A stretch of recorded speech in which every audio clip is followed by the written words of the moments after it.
साल 1867।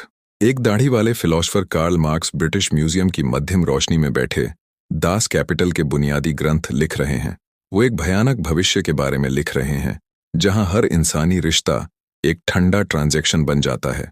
एक ऐसी दुनिया जहां दयालुता भी मुनाफे के लिए खरीदी बेची जाने वाली चीज बन जाती है।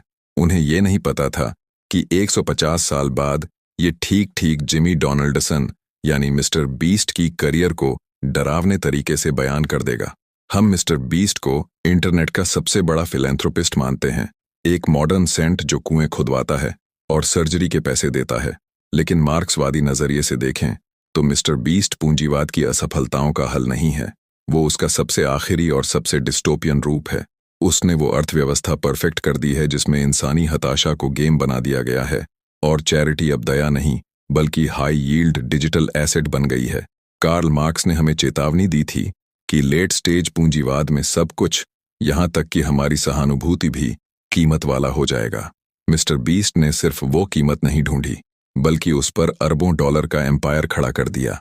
ये है वो तरीका जिससे दुनिया का सबसे पॉपुलर क्रिएटर ने ठीक वही डिस्टोपियन अर्थव्यवस्था बना दी जिसकी मार्क्स ने 100 साल पहले भविष्यवाणी की थी। कमोडिटी फेटिशिज्म दास कैपिटल के पहले खंड में कार्ल मार्क्स एक कॉन्सेप्ट पेश करते हैं जो बताता है कि मिस्टर बीस्ट के वीडियो इतने मेस्मराइजिंग क्यों लगते हैं लेकिन अंदर से खोखले क्यों हैं। उन्होंने लिखा था, एक कमोडिटी पहली नज़र में बेहद साधारण चीज लगती है लेकिन उसका विश्लेषण बताता है कि वो बहुत विचित्र चीज है जिसमें मेटाफिजिकल सूक्ष्मताएं और थियोलॉजिकल बारीकियां भरी पड़ी हैं। जब तुम मिस्टर बीस्ट का वीडियो देखते हो तो असल में क्या देख रहे हो? एक सूटकेस भरा $1,00,000, एक ब्रांड न्यू लैम्बोर्गिनी या एक बेघर परिवार को दिया जा रहा घर। आम व्यूअर के लिए ये सिर्फ अच्छे काम लगते हैं लेकिन मार्क्स के लिए ये कमोडिटी का सबसे फेटिशाइज्ड रूप है।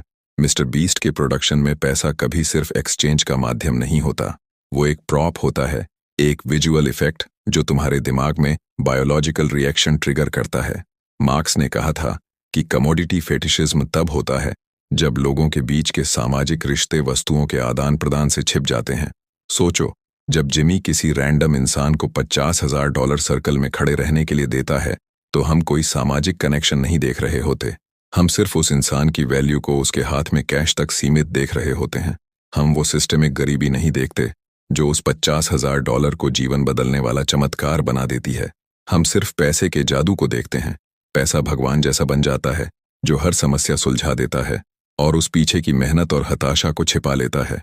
मिस्टर बीस्ट पैसे नहीं बांट रहा पारंपरिक तरीके से, वो इंसानी संघर्ष को हाई यील्ड डिजिटल एसेट में बदल रहा है। मार्क्स ने चेतावनी दी थी कि पूंजीवादी समाज में सब पवित्र चीजें अपवित्र हो जाती हैं। चैरिटी का पवित्र काम अब इंसानी आत्मा से छीन लिया गया है और रिकमेंडेशन एल्गोरिदम को खुश करने के लिए रीडिजाइन कर दिया गया है। ये चैरिटी का अल्टीमेट कमोडिफिकेशन है। दयालुता खुद अब प्रोडक्ट बन गई है। मार्क्स की एलियनेशन थ्योरी। मार्क्स की सबसे डरावनी आलोचना पूंजीवाद के उस प्रभाव की है जो इंसानी आत्मा को तोड़ देता है। 1844 के इकोनॉमिक एंड फिलोसॉफिकल मैन्युस्क्रिप्ट्स में उन्होंने लिखा, मजदूर जितना ज्यादा धन पैदा करता है उतना ही वो खुद सस्ता कमोडिटी बनता जाता है। अब मिस्टर बीस्ट के किसी चैलेंज को देखो। एक पार्टिसिपेंट को सफेद कमरे में 100 दिन के लिए बंद कर दिया जाता है, दूसरा 50 घंटे जिंदा दफनाया जाता है, तीसरा जंगल में 1 हफ्ता सरवाइव करता है। सतह पर यह गेम लगता है लेकिन मार्क्सवादी नजरिए से यह शुद्ध एलियनेशन है। पार्टिसिपेंट मजदूर है और उसकी प्रोडक्शन उसका अपना दर्द है।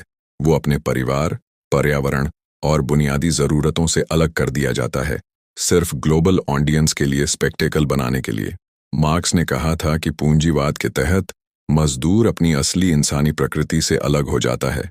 इन लोगों को सेंसरी डेप्रिवेशन या एक्सट्रीम कंडीशंस में डालकर सिर्फ स्टूडेंट लोन चुकाने या घर खरीदने के लिए मिस्टर बीस्ट उन्हें उनकी इंसानियत से वंचित कर देता है ताकि उनकी सहन शक्ति से जितना ज्यादा वैल्यू निकाली जा सके।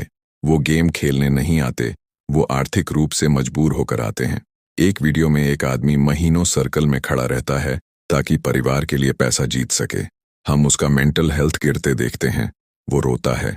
ये ठीक वही है जिसे मार्क्स ने कहा था कि मजदूर का श्रम एक ऑब्जेक्ट बन जाता है, एक बाहरी अस्तित्व जो उसके बाहर स्वतंत्र रूप से मौजूद होता है और उसके लिए विदेशी हो जाता है। कंटेस्टेंट का दर्द अब उसका अपना नहीं रहता, वो बीस्ट ब्रांड का रॉ मटेरियल बन जाता है, जैसे कोयला या लोहा जो इंसानी दिमाग से खनन किया जाता है और हमें एंटरटेनमेंट के रूप में बेचा जाता है। जितना ज्यादा कंटेस्टेंट दर्द सहता है, उतना ज्यादा वीडियो धन पैदा करता है। वो उस मशीन का दांत बन जाता है जिसे चलाने के लिए उसकी पूरी एलियनेशन जरूरी है। वो अपनी जिंदगी बेचकर बस गुजर बसर के साधन हासिल करता है, अपनी अस्तित्व को सर्वाइवल गेम में बदल देता है। एक्सचेंज वैल्यू मार्क्स ने यूज वैल्यू और एक्सचेंज वैल्यू के बीच फर्क बताया था। उन्होंने लिखा कि एक्सचेंज वैल्यू के रूप में सारी कमोडिटी सिर्फ जमा हुए श्रम समय की निश्चित मात्रा है।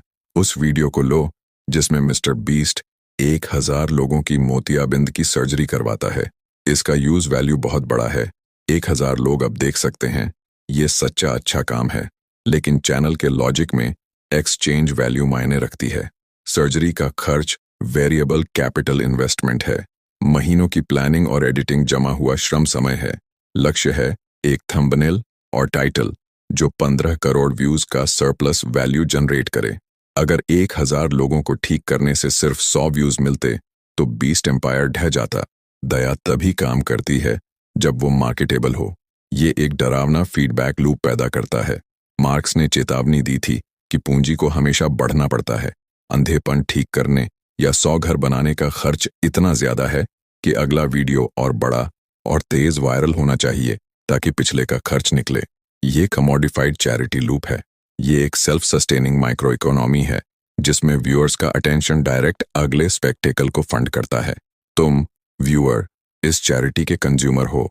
तुम्हारा अटेंशन लेबर वीडियो को वैल्यू देता है जिसे ब्रांड हार्वेस्ट करके और अच्छे काम खरीदता है। ये ऑडियंस को डिजिटल कोलोसियम में पैसिव पार्टिसिपेंट बना देता है।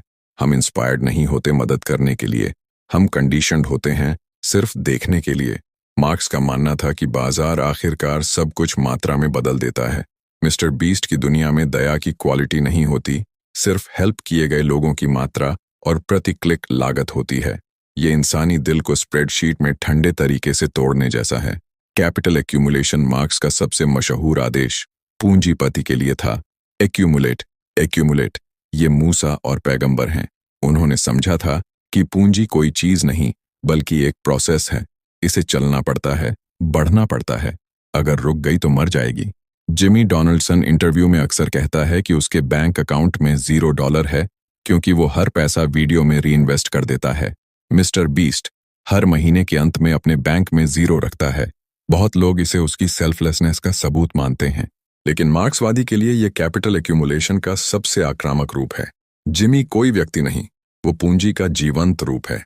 अपनी संपत्ति को खर्च न करके उसे प्रोडक्शन में डालकर वो अपने बीस्ट एम्पायर की ग्रोथ को उस रफ्तार से तेज कर रहा है जिसकी कल्पना पारंपरिक चैरिटी भी नहीं कर सकती। मार्क्स ने एमसीएम साइकिल बताया था, पैसा कमोडिटी में बदलता है, फिर ज्यादा पैसे में बिकता है। मिस्टर बीस्ट ने एमएसएम साइकिल परफेक्ट कर दिया। पैसा स्पेक्टेकल में बदलता है, फिर ज्यादा पैसे में बिकता है। 100% रीइन्वेस्टमेंट करके वो अटेंशन का मोनोपोली बना लेता है। एंट्री बैरियर इतना ऊंचा कर देता है कि कोई दूसरा क्रिएटर मुकाबला नहीं कर सकता। ये माइक्रो इकोनॉमिक इंजन है। हर वीडियो पर ब्रेक इवन चलाकर वो असल में ब्रांड को ही एक विशाल हाई यील्ड डिजिटल एसेट बना रहा है। फिर वही ब्रांड फीस्टेबल्स, मिस्टर बीस्ट बर्गर और मर्चेंडाइजिंग लाइन लॉन्च करता है। चैरिटी असल में ग्लोबल कांग्लोमरेट का मार्केटिंग डिपार्टमेंट बन जाती है। मार्क्स ने चेतावनी दी थी कि पूंजी जमा होने के साथ साथ सेंट्रलाइज होती है। आज हम देख रहे हैं एक आदमी अब पूरे इंटरनेट की चैरिटी नैरेटिव को कंट्रोल कर रहा है। वो प्राइवेट स्टेट बन गया है जो पानी, घर और स्वास्थ्य सेवाएं दे रहा है, जो असली राज्य देने में नाकाम रहा है। वो डिजिटल युग का बेनेवोलेंट डिक्टेटर है, ठीक वैसा इंडस्ट्री का राजकुमार जिससे मार्क्स डरता था। रिजर्व आर्मी आखिर में उन लोगों को देखते हैं जो वीडियो में नहीं होते। मार्क्स ने इंडस्ट्रियल रिजर्व आर्मी की बात की थी, हताश और बेरोजगार लोगों का विशाल समूह जो समाज के किनारे पर रहता है। हर मिस्टर बीस्ट चैलेंज में 100, 1000 या 10,000 लोग होते हैं, लेकिन हर वीडियो वाले के लिए कमेंट्स में लाखों और भीख मांग रहे होते हैं। जिमी प्लीज मेरी माँ का मेडिकल बिल भर दो। जिमी मैं घर खोने वाला हूँ। ये बीस्ट इकोनॉमी की रिजर्व आर्मी है। ये लाखों हताश आत्माएं हैं जो कंटेस्टेंट को रिप्लेसेबल बनाती हैं। मार्क्सवाद सिखाता है कि सिस्टम को इस हताशा की जरूरत है। अगर सबके पास घर हो, स्वास्थ्य बीमा हो, कर्ज चुक गया हो, तो मिस्टर बीस्ट का कंटेंट बोरिंग हो जाएगा, कोई स्टेक नहीं रहेगा। स्पेक्टेकल को उस विशाल पीड़ित अंडर क्लास की जरूरत है। रिजर्व आर्मी ही वीडियो में टेंशन पैदा करती है। मिस्टर बीस्ट बुरा इंसान नहीं है, दरअसल हर हिसाब से वो बहुत अच्छा इंसान है। लेकिन यही बात है, मार्क्स को ये नहीं देखना था कि पूंजीपति अच्छा है या बुरा, उसे देखना था कि सिस्टम उन्हें क्या करने पर मजबूर करता है। हम कोई इंसान को दुनिया ठीक करते नहीं देख रहे, हम देख रहे हैं कि दुनिया कितनी टूट चुकी है कि उसे ठीक नहीं किया जा सकता। और सबसे डरावनी बात, हम देखना बंद नहीं कर सकते। हम अपनी अटेंशन का लिविंग लेबर दे रहे हैं, जो इस वैम्पायर को जिंदा रखे हुए है।